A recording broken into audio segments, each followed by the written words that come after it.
नमस्कार, मी डॉक्टर मुग्धा. सगळ्यात आधी तुम्हाला सगळ्यांना हॅपी होली. रिपोर्ट्समध्ये नॉर्मल ब्लड शुगर लिहिलेलं आहे म्हणजे तुम्ही सुरक्षित आहात असं होत नाही.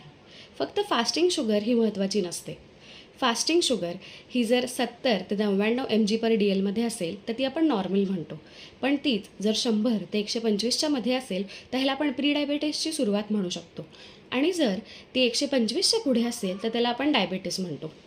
पण खरी गोष्ट इथे संपत नाही. अजून 2 महत्त्वाच्या तपासण्या आहेत. पहिली म्हणजे HbA1c. याच्यामध्ये आपल्याला आपल्या शरीरातील मागील 3 महिन्याची सरासरी वाढलेली साखर दिसते. सो ह्याची नॉर्मल रेंज आहे 5.5 ते 6.5. सो जर आपली HbA1cची व्हॅल्यू 6.5च्या पुढे असेल तर ही धोक्याची घंटा असू शकते.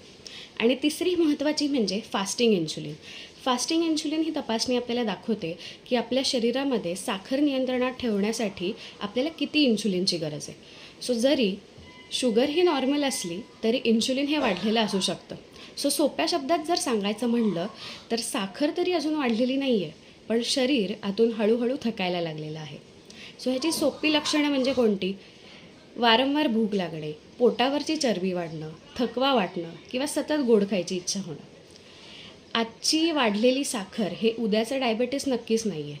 पण जर आपण ह्याच्याकडे दुर्लक्ष केलं तर हळूहळू आपली वाटचाल ही डायबेटीसकडे जाऊ शकते. सो काळजी घ्या.